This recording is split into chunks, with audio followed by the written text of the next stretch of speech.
We are. Tell us a little bit about the history of the company.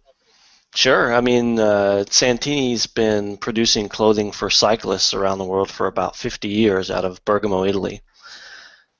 Pietro Santini, the guy who founded the company, he was sort of an amateur racer. The story his daughters tell me is that he was good, but maybe wasn't going to be his destiny wasn't the professional ranks, and I guess he broke his leg about 18 years old, right about that age where you have to figure out what you're going to do next with your life, and that took him out of racing.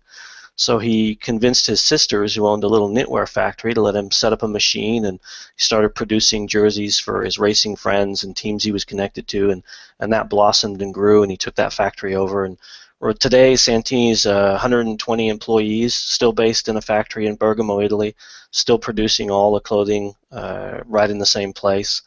We do a collection of clothing for shops, but we also do clothing for we're the official supplier to the UCI. So every world champion who pulls on a rainbow stripe jersey, it's a Santini jersey.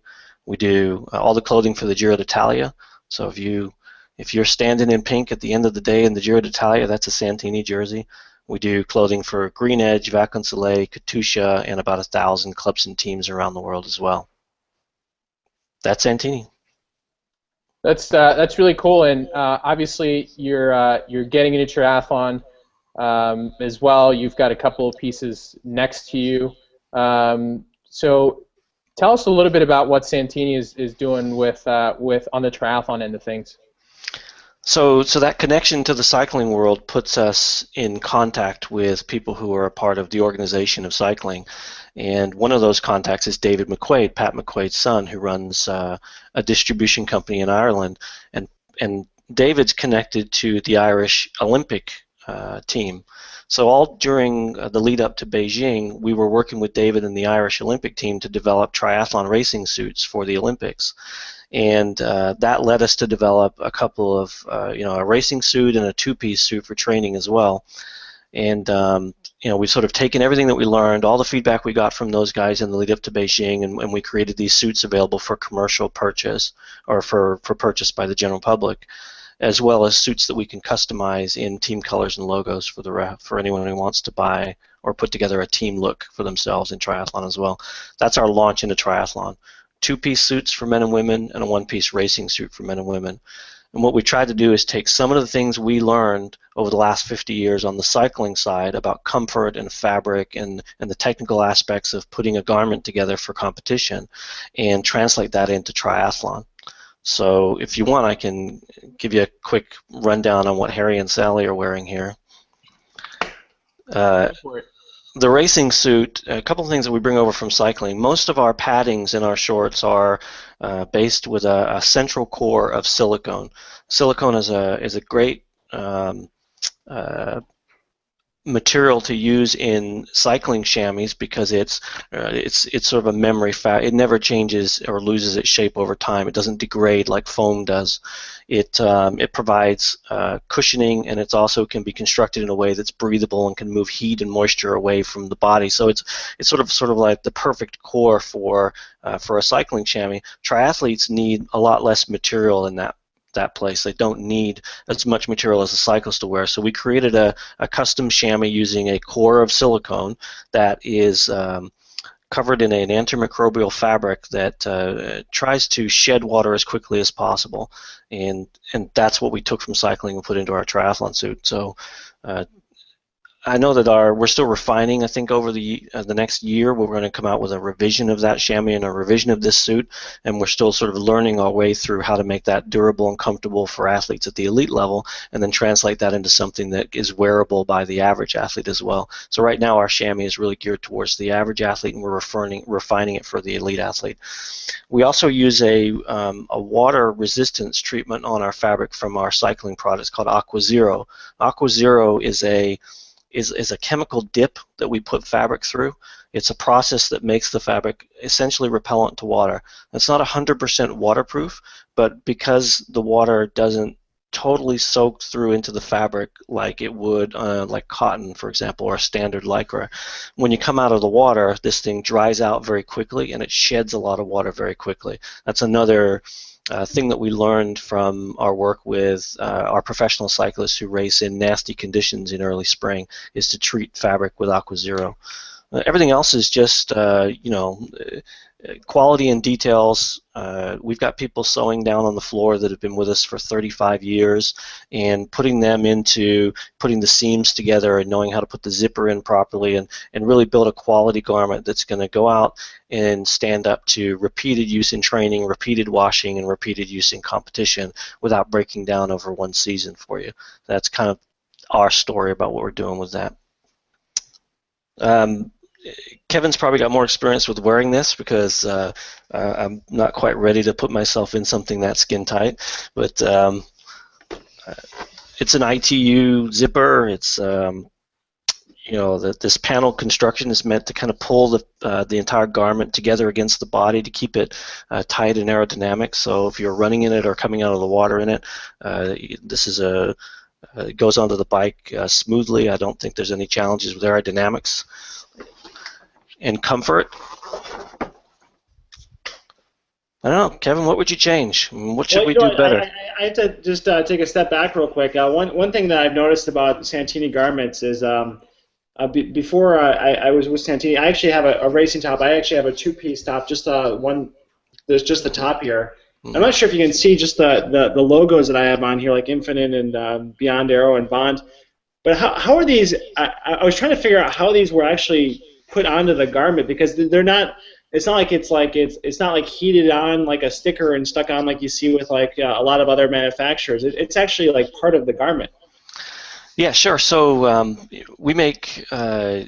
Back in the old days when cycling jerseys, this jersey looks a little bit, this shirt looks a little bit like a cycling jersey of old days, right? You used to weave them out of wool, and you'd have to weave a logo into a panel across the chest. So if you look at an old Eddie Merckx poster, and it says Molteni across his chest, that's a woven design.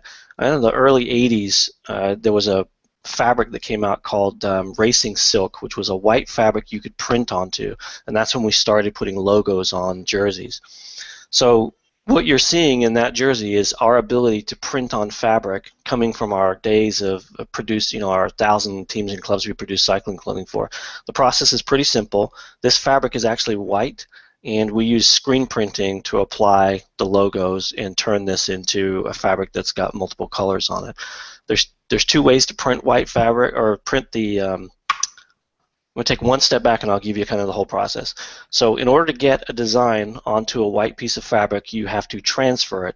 So you essentially end up with a large piece of paper you place on top of white fabric, and you use a heat steam press, and that steam press turns the ink on that paper into steam, and that steam soaks into the fabric, and that's how you transfer what's on the paper onto the fabric itself. There's two ways to create those sheets. A lot of guys are using digital printers. They look just like big printers, and they inkjet printers, and they print out sheets, and they're good. We use a screen printer to prepare sheets for us because we get a much richer saturation, especially when you're dealing with a transition from like black to white and you want a really crisp edge, or when you're dealing with darker colors and you want those colors to appear dark instead of to appear faded and gray like they sometimes come out when we're using digitally printed transfer sheets. Yeah, I'll see if I can get a close-up of like the Infinite logo where you can actually see that black and white, where it's just like night and day. It's literally sharp. Very sharp, yeah. And I think what we noticed prior to the last few years, a lot of triathlon racing suits were exactly what you said. You take a plastic logo and you heat press it onto a plain suit. So we do full custom sublimation, and we're trying to introduce the custom clothing concept from cycling into triathlon and make real high-end but fully custom sublimatable triathlon suits. So if you want a hot pink suit with your logo on the front, you can have it. And pretty much anything you can imagine and draw on a computer, you can print onto fabric nowadays. Very cool. Go ahead, Undress. I was just going to say, Kevin likes to see his himself oiled up in front of the mirror. So you're saying the quality of graphics are so good that you could actually put somebody's actual face and everything on a suit if they so desired? Sure, we get some of the designs that come across my desk. I'm amazed by what somebody wants to do, the variety of colors and the amount of detail. But yeah, pretty much anything you can print on paper, you can print onto fabric. So Kevin, send us a snapshot and we'll make you a suit of yourself. we'll make a bodysuit. I want a picture of Andreas' face right on my butt. Perfect. So, but what can we expect in the future, Steve, with Santini? Obviously, as you guys get more into the sport of triathlon, you learned a few things. What sort of ideas or clues can you give us as to what we can expect from the company in the future? Well, I think there's a couple of reasons we're in triathlon. One, it's an exciting sport that involves something that we're very close to, which is cycling. I think that what you're going to see from us is more variety of clothing that focuses on training. Cycling training doesn't require any special clothing. It's really race day that requires the special clothing when you're a triathlete. We do everything you possibly do to make a cyclist comfortable and warm and protect them from the elements and give them a durable, long-lasting piece of clothing they can use to train in. So we'll focus on our training, our triathlon, quote-unquote triathlon portion of our catalog will always be primarily focused towards the racing side of things, a race day piece of clothing that you can use. Other than that, it's more about introducing people to Santini and then showing them that we can do all the other things it takes to ride a bicycle and be comfortable doing it. So that's what I think you'll see from us more refinement of the suit, more options when it comes to customizing. But I think there's not an infinite variability of what you can do with the racing suit. It's a pretty well designed, a pretty well refined concept at this point. And besides some minor things that we might do on the detail side, and then technology-wise, you're going to see a modern racing suit from us, and then you'll see us trying to use the racing suit as a way to introduce cyclists or triathletes to what we do on the cycling side. I may have to have more sleeveless jerseys in my lineup, though, if I'm going to try to capture the triathletes, and maybe shorter legs on some of our. We don't sell a lot of shorts on the cycling side. It's mostly bib shorts, and I've got some triathlon friends, and I've had to special order shorts for them because I don't really stock them here yet. So you'll probably see some shorter shorts and some, they want to show the guns, so you got to have some sleeveless. But other than that, there's nothing really we should be doing special. Riding a bike is riding a bike. We make things. After watching Orchid Green Edge win the team time trial, the Tour de France this year, I think I'm going to request a time trial suit actually for Ironman distance, just to get that little bit of extra aero advantage. Doesn't take long to put on in transition into U1. Yeah. And do you have any of those skin suits around by chance? We do. We make one that's available for the public, and then we make sort of a special version of our suit that's available to our athletes, our elite athletes.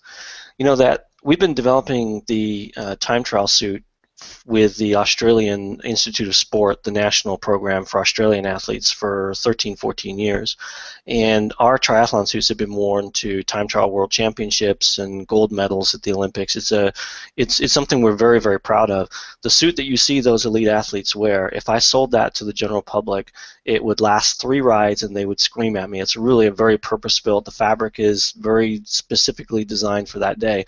But we take everything that we learn from working with those elite athletes on those very special race day clothing, and we make a great skin suit that's available in our 365, our year-round catalog, and it's available to the general public. So we'd be glad to get you hooked up with a skin suit for Kona, and we've got, on the team side, we make short sleeve and long sleeve skin suits for teams, but we also have something in the catalog that someone who wants a one piece with sleeves and maybe a little bit more cycling specific chamois for the longer distance, where transition time, they may have the time to adapt to getting into something like that. We have that available in our catalog. Before we let you go, Steve, where can people get in touch with you, or how can they get a hold of Santini at this time? Santini-US.com. Do you have any other questions for Steve, Kevin? Not this time, but I actually had a request recently. Just one quick question. I have a friend who's part of the Las Vegas Police Department, and they're part of this ride that every year rides into Washington D.C. with about 15,000 police officers. Yeah. And they're looking to get some special police department jerseys going into next year's. What's your minimum threshold for custom jerseys? Do you have a minimum? Sure, we do a minimum of 30. It takes us about 6 to 8 weeks to produce a jersey and get it to the U.S. and ship it to a customer. We're generally price competitive, but I try to focus on working with clubs and teams that care a little bit more about quality, so they want something that is not just the cheapest thing they could find, and are willing to tolerate a little bit longer lead time than some of our competitors who are really focused on small quantity and quick turnaround and compromise on fabric and their printing method to get there. We just did one I'll show you one for our local club. I mean, I do this all the time, but this is a pretty typical jersey for us, but it's, it fits a little tighter. It's got a higher end fabric in the sleeves and shoulders, a full covered zipper, just all the little things that we can do to make that jersey comfortable and not just cheap. So yeah, send them my way, and especially I grew up in Las Vegas, so anything to do with the Metro Police Department, I'm game to help them out in any way I can, so send them my way for sure. But we have some information on our website about custom clothing. We're open to working with any club or team that wants to, have this factory in Italy that makes clothing for the world champions make their clothing for their club and team as well. Very good. All right, thank you very much, Steve.